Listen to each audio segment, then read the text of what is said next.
No. Just a quick thank you to everyone for coming tonight. Appreciate the Blockchain Sydney guys for putting this one on. We've got a couple of speakers tonight. So we've got Tomas from Money on Chain, also works at Rootstock, and there's sort of EVM compatible layer 2 for Bitcoin. And we'll then be later joined by Bernie, one of the co-founders and CPO from Stables. So over to Tomas, thank you. Thank you, Bernie. And thank you for Blockchain Sydney and Stables for giving me the opportunity to come and talk to you to something that is very dear to my heart, and it's the Money on Chain community. Money on Chain is a DAO, so it's not a company. So everything that I created here comes from me, doesn't come from Money on Chain. I created all the slides, and I've been working full time for different protocols in the Bitcoin blockchain crypto world. And I have a lot of different experience with different protocols and different teams. And I think that Money on Chain is doing something very, very special. There is no other protocol like it anywhere that I am aware of. And the mentality in which they are building and the things that they are doing and the steps that they are taking, it allowed me to evolve my thinking in the space. So I want to share with you what Money on Chain is and what it means to me, basically. So I'll say I think it's the simplest and best DeFi protocol out there. Of course, this is a little bit outrageous to catch your attention, but I will try to make my case. And it's not financial advice. So this is only my opinion. Okay. So we're going to see what does it do, how can we use it, and why such a special protocol. We're going to try to make it very concise. If I'm going long, just make a sign and I will short. I'll give you a little bit of history, just a little bit. Money on Chain got started in Argentina. The traditional system in Argentina simply does not work. Here in Australia, we complain we get 10% inflation. We can see October 2022, we had 83%. I went to Argentina right on that time, last year. I traded $300 and they gave me a bag full of cash. That never happened before in my lifetime, in my own country. And I thought it was terrible. It took us 25 years to get to this stage, and in 1 year we doubled it. So if I would go to Argentina now, they would give me 2 bags of cash for $300. Are you an Argentinian multimillionaire? No. I'm an Argentinian that left my country to seek for economic opportunity, and then I arrived here after traveling for around the world a little bit, looking. Anyway, I say this because I think really that necessity is the mother of invention. I don't think Money on Chain could have been created here in Australia. I don't think so, because Money on Chain was created by an Argentinian team based in Argentina in the middle of a really, really terrible Latin American crisis. Most of our users, most of our early adoption was in Latin America and in Africa. Those are our 2 biggest markets. But we're starting to, because we're very proud of what the protocol has been doing, we're trying to bring awareness in other places of the world as well. So, also born from the problems in Argentina is Rootstock. Okay, so Money on Chain is the DAO, the DApp. Rootstock is the blockchain, formerly known as RSK. Maybe you heard of it, maybe you didn't. Anyway, very quickly, Rootstock is EVM compatible, meaning it uses the same programming language as Ethereum, Solidity. It's merge mined by the Bitcoin miners, meaning that for our security, we use the Bitcoin mining network. If you're a Bitcoin miner, you can mine Bitcoin and Rootstock at the same time and get paid in Bitcoin by both blockchains. All the fees in Rootstock are paid in Bitcoin to the Bitcoin miners, and therefore we're increasing the security budget of Bitcoin. But we're also EVM compatible, so you can see we have Bitcoin, we have Ethereum. We're trying to combine everything. We're trying to build the best tools that we can with the technology we have available right now and make it so that people are actually using it. And it's not just another protocol asking for money to build something that maybe someday someone will use. And everything in Rootstock and on Money on Chain, we collateralize with Bitcoin. Alright, so this is Sergio Lerner. He's Argentinian as well, the creator of Rootstock, and basically his thought was, how could we combine the best? The 2 biggest best crypto networks in the world and make something that people actually need. Alright, so this is me, and I think that Rootstock plus money on chain, best application after Bitcoin itself. Of course, you are welcome to disagree with me, but I'll continue to make my case. So, what does money on chain do? Very simple. It does three things, and three things alone. It gives you stability with a stablecoin, a way to earn more Bitcoin with your Bitcoin, and the governance token to make sure we don't make any unnecessary changes into a protocol that already works. And that's it. That's the simple magic of money on chain. That's these three simple things, and it actually works. How can we actually use it? All right, so the stability. This is when I do talks with people in Latin America, this is where I spend most of my time because this is what they are interested in. Give me a stable coin that. Backed by Bitcoin, I'll back you. It never depicts. In its entire history since it got created, they started working on the protocol 2013, got released into mainnet 2019, has gone through the ups and downs of the Bitcoin and crypto cycle, never lost its peg. You can, at any time, go to the money on chain protocol and say, okay, I have $1, I would like $1 worth of Bitcoin, please. And the protocol will say, here you go. It's backed by Bitcoin. It's the only collateral that money on chain accepts is Bitcoin on the Rootstock blockchain, which is RBTC, but it's collateralized one-to-one with Bitcoin itself. And we do this because we want to create the most decentralized stablecoin that we can find. Now, you don't need to trust money in a bank account that USDC might have if the bank doesn't collapse or something. But anyway, this is the part that is mostly important for people in Latin America that are looking for this strong way of escaping day-to-day inflation. Now,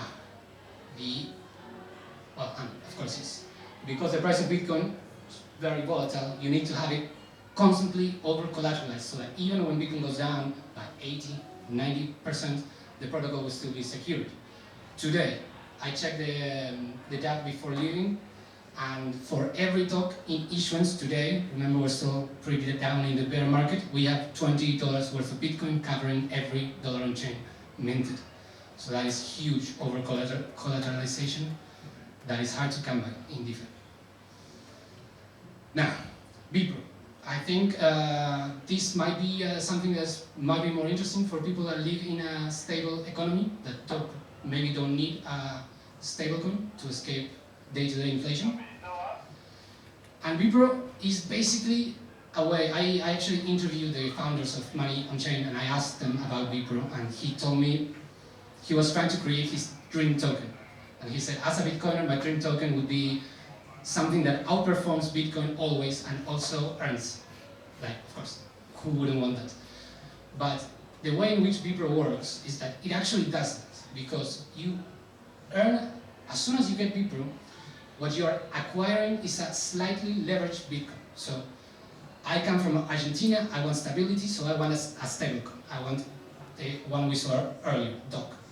Now, let's say Bernie, he wants to earn on his Bitcoin. So what Bernie is doing, when he gets BPRO, he's absorbing my volatility. Now I have no volatility, I'm covered. Bernie has more, which means that if Bitcoin goes down, his price is going to go down a bit more. But if Bitcoin goes up, it's going to go up more as well.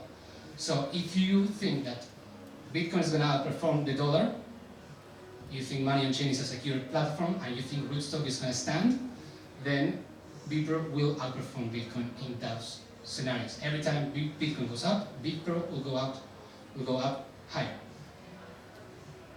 Then you also earn the fees of the protocol. Every time you mint and redeem a token, you have to pay a small fee in Bitcoin. Those fees, they get aggregated into the price of BPRO itself. So even if Bitcoin stands still for a long time, as long as people are using the platform, BPRO will outperform Bitcoin a little bit as well. And that sometimes it happens that the price of Bitcoin goes down, and we expect BPRO to go down more than Bitcoin, but it actually doesn't because of the fees. Sometimes it helps attenuate the down pressure of the snag leverage. It's a very interesting play there. And as well, the last part, which is a nice extra to have. It's not the main thing, but if you hold deeper in your wallet, just by holding it, you're also earning the governance token through an automated process of liquidity mining. So basically you get a stablecoin that does not depend and a way to outperform Bitcoin consistently, as long as Bitcoin outperforms the dollar. Since its history, Bipro, if you went to the protocol when it first started and you trade 1 Bitcoin, you would get 1 Bipro. If today you would sell that 1 Bipro, you would get 1.18 Bitcoin back. So you make 18% on your Bitcoin in Bitcoin price. So it's more Satoshis, more BTC. Sorry, is that annual or is that over the 3 or 4 years? Since This has been inception? over total. Sorry, outperforming Bitcoin since 2019. And now we're going to briefly touch on the governance token, which basically is a pretty standard token. It allows you to vote and veto proposals. It allows you to stake and earn more mock tokens, and it allows the earnings auto-compound automatically, so you don't have to do anything. Now these tokens, you don't need to buy them, you earn them just by holding Bipro, and if you don't want to stake them or using for the fee discounts, you can just sell them and get yourself some more Bitcoin. So I just wanna make this is the part that is most important to me and what I wanna share with all of you, because Money on Chain is very, very special in the fact that, again, when I interviewed the founders, they told me that Money on Chain is finished. Okay? We're not trying to develop the protocol further. We're not trying to build something else. We're not trying to raise money to extend the roadmap for 5 more years. Money on Chain is a finished product. And I will ask you, how often do you hear that in this space? I don't know if other protocols are as robust like this and that have been running consistently for 4 years with no problems, no exploits, no hacks, nothing. It's just been working consistently. And to me, this reminds me a lot of Bitcoin. Now, this is a line from Satoshi himself. He said the nature of Bitcoin is such that once version 0.1 was released, the core design was set in stone for the rest of its lifetime. Yes, Bitcoin may change in the future. We can talk about bright chains, we can talk about all these CK rollups, like I personally am very interested in all that stuff. But Bitcoin itself, it was mostly finished. And I think that's one of the reasons why people trust it so much, because you're not making a bet on an ecosystem that's going to eventually generate enough activity to be sustainable. Bitcoin already does what it needs to do, and the same is with Money on Chain. Bitcoin offers us a peer-to-peer network, no inflation, fully decentralized, and a store of value. Probably should have had on the long term. But all these things Bitcoin already does, and that's why people trust, and that's why it's easier for people to wrap their minds around something like Bitcoin than something like Ethereum that are more complicated, and they're making more bold bets, I would say. So, again, Money on Chain, same principle. It does these 3 things, and that's it. That's all it does. I spoke with the team that created Money on Chain, and they say that the next thing they will do is they're going to create a completely separate protocol that's going to use these tokens into the protocol and add value to Money on Chain. That's going to be separate, because Money on Chain, as it is, it's finished. The only way any change is going to be made is going to have to come from the community. But in the community, we're so happy on how it works that unless we see something going wrong, I don't expect to see any changes anytime soon. So, perfect. Done. We're done. I mean, we're going to try to, if it's not broken, don't fix it, and just work on something else and keep moving the protocol, the space forward by creating one good robots protocol after the other. So, to conclude, and I put a lot of effort into this definition of Money on Chain because I wanted to make it impactful and for people to understand what it actually is and why it's so important. Money on Chain is a finished protocol, secure by the largest and most decentralized network in the world, Bitcoin miners, collateralized by the single most valuable crypto asset of all, Bitcoin, interoperable with the largest DeFi ecosystem ever created, talking about Ethereum and the EVM chains, that allows you to mint and redeem a stablecoin that no one controls and never loses its peg, the dollar on-chain, and a way to consistently outperform Bitcoin in a passive way, generating recurring revenue. And of course, we're talking about decentralized finance, so it's no KYC, decentralized, secure, unstoppable, open, and verifiable. You can audit the entire system with a few clicks. Money on chain is DeFi done right, I believe. So, that is my presentation. I was trying to make it short, concise, to the point. And I wanted to convey why I choose to spend all my time and all my energy with Money on Chain, with the Rootstock team. And even though I could honestly make more money doing anything else, for sure, like two or three times at least. So yeah, if you scan this one, you'll take you to the Money on Chain website. That's moneyonchain.com. Twitter's Money on Chain OK. We do our weekly spaces that we release as a podcast every Wednesday. We did one today with a guy that developed a peer-to-peer trading platform on Telegram for the Money on Chain tokens. My Twitter is the Art of Tomas, Tomas with no H because it's the Argentinians spell. And if you go to my website, Independent Academy, you'll find all the guides on how to use Money on Chain effectively, and soon to come, once you have the tokens, all the other protocols that you can use those tokens in. So, I don't know if there's any questions or anything that you... Yes? Over there. At the possibility of being smart-ass, I don't think anybody can say that any cryptocurrency is finished, because in the next 10 to 20 years, quantum computing will arrive, and any chain that isn't post-quantum crypto is screwed.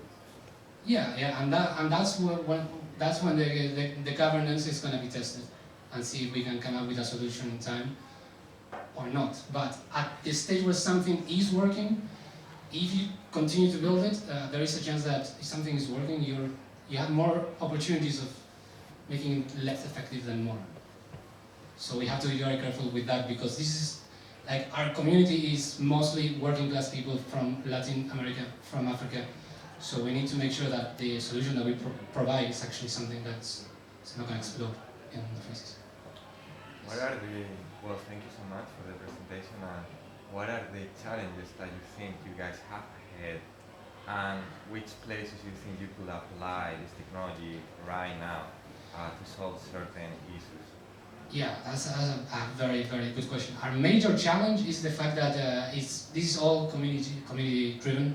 Like, again, I could make more money doing anything else. So the people that we have that are getting paid, it's what we have. It's a protocol that is, again, it's not designed to attract a lot of revenue. So we're happy with the rate of natural growth. Most of our users for the stablecoin come from Latin America and Africa. That's the place where we see the people instantly get it, they instantly want it, they instantly use it. But I think also for people maybe in more developed economies, maybe BPRO and ways to go long on the Bitcoin, that's an interesting use case. Do you think that is where the money is in the developed countries? If they adopt it, is when the blockchain is really going to grow? Yes, but this is good that you told me, because I didn't touch on this, but the way the slide leverage on the BPRO works means that the more people use the stablecoin, the more you will earn as a BPRO holder. So the more the stablecoin gets used, the more the people that are adding liquidity earn, and that makes makes the stablecoin more secure. So it's a reinforcing mechanism. It's a problem of growth. How many users do you have at the moment? That is a very good question. I don't have the number at the top of my mind. Last time I checked, the total issuance of the stablecoin was around $3 million, I believe, so it's pretty small. But the Money on Chain DApp in total has over $60 million US TVL. How much is the TVL of the protocol as a whole? I think it was 65, 63 today. 3 million? Yeah. Okay. And how much is the treasury size for the DAO? Sorry? The treasury size for the DAO. How much is the treasury size? For the The treasury. Treasury. Oh, Collateral the bitcoins online. right. The treasury of the product, like every time you mint a token, you're adding your Bitcoin to the collateral basket, the TVL. So that's what we have. So how much is the mint percentage? Is it like 65 million? So you 20 deposit to one 20? Bitcoin or $10,000 worth of Bitcoin, how much stable coin you can make? Well, at the moment there is $20 of Bitcoin for every dollar for every stablecoin issued. So you could make a lot more stablecoins from the protocol as it is right now. So there is no fixed percentage on how much stable coin you can make? The fixed percentage is determined by the amount of people holding the vPro, because the vPro is the one that is absorbing the collateral. Yes. So if there would be a surge in stablecoin, they would become less collateralized, but the earnings for the vPro holders will rise significantly. So in that scenario, we expect more people would mint more vPros, and that's gonna bring back the collateral ratio. And so far, that's what has been happening in these 4 years, which has been crazy years, lots of ups and downs. And after all this time, I am more convinced than ever that, at least for now, the protocol is working as it should. So there is a chance of defagging. No. The most risk you could incur is if the price of Bitcoin would collapse very suddenly. Again, right now there's $20 of Bitcoin for every dollar on chain, so it would have to collapse dramatically. And if the global coverage would drop to less than 4, then the protocol automatically gets paused, and you will have to wait until Bitcoin rises up in value, or you will have to sell your stablecoins in a secondary market. Now, will that stablecoin in that situation, which is kind of a deep drop from Bitcoin, in that situation, if you go to a secondary market, maybe there it's trading below the peg, but you can just wait until Bitcoin goes up in value and get $1 worth of Bitcoin from the protocol itself. So I guess the assumption here is that Bitcoin is going to outperform the dollar on the long term. If you believe that, then money on chain makes more sense. Any of these tokens listed on any of the centralized exchanges, or it's only Centralized exchanges, yes. In Latin America, there's a lot of them. Here, no. You would have to mint them in the DApp itself, or you would have to go to some of the dexes. any use cases in any of the other DeFi protocols? Yeah. Both dollar on chain and vPro can be used as collateral to take out loans in other protocols, or you can deposit them for lending pools and earn some interest. Thank you. Of course.